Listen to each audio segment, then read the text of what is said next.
வெற்றிவேல் முருகனுக்கு அரோகரா.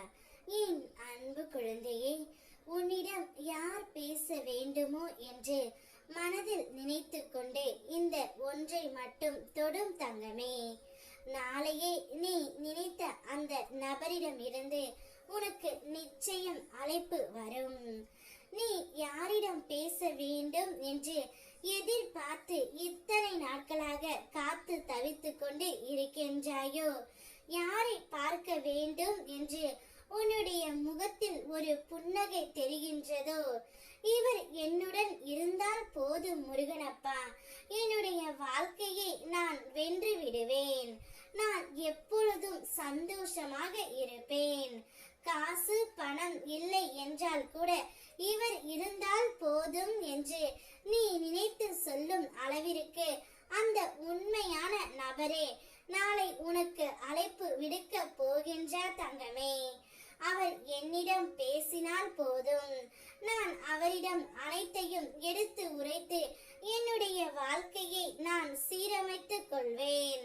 நடந்த உண்மைகள் அனைவற்றையும் நான் அவரிடம் கூற வேண்டும்.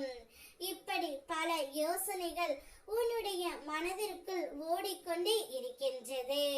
நான் எப்பொழுது முருகனப்பா அவரை பார்ப்பேன், அவருடன் பேசுவேன் என்று நீ நினைத்து ஏங்கிய அந்த விஷயம் நடக்க போகின்றது தங்கமே.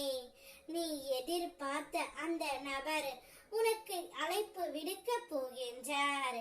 அந்த அழைப்பால் நீயும் உன்னுடைய குடும்பமும் சந்தோஷம் அடைய போகின்றீர்கள். நீ கவலைப்படுவது மட்டுமல்லாமல் உன் குடும்பத்தில் உள்ள அனைவருமே உன்னை நினைத்து கவலைப்படுகின்றார்கள். உன் குடும்பத்தை நினைத்து பார்க்கவே உனக்கும் கஷ்டமாக இருக்கின்றது.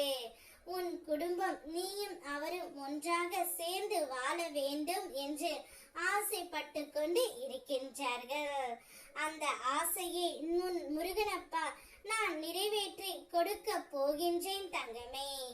நிச்சயம் நீ எதிர்பார்த்த வாழ்க்கை, நீ எதிர்பார்த்த வேலை, நீ எதிர்பார்த்த உன்னுடைய துணை அனைத்துமே உன்னுடைய வாழ்க்கையில் கிடைக்க போகின்றது. இனி வாழ்நாள் முழுவதும் நீ மகிழ்ச்சியாக இருக்க போகின்றாய் பிள்ளையே. என்னுடைய அருளால் உன்னுடைய வீட்டில் சுப காரியங்கள் நடந்தே தீரும். நாளையே நீ நினைத்த நபர் உனக்கு அழைப்பு விடுக்க போகின்றார். நீயும் உன்னுடைய குடும்பமும் சந்தோஷத்தில் துள்ளி குதிக்க போகின்றீர்கள். என்னுடைய அருள் முழுவதும் உன்னுடன் இருக்கின்றது குழந்தையே.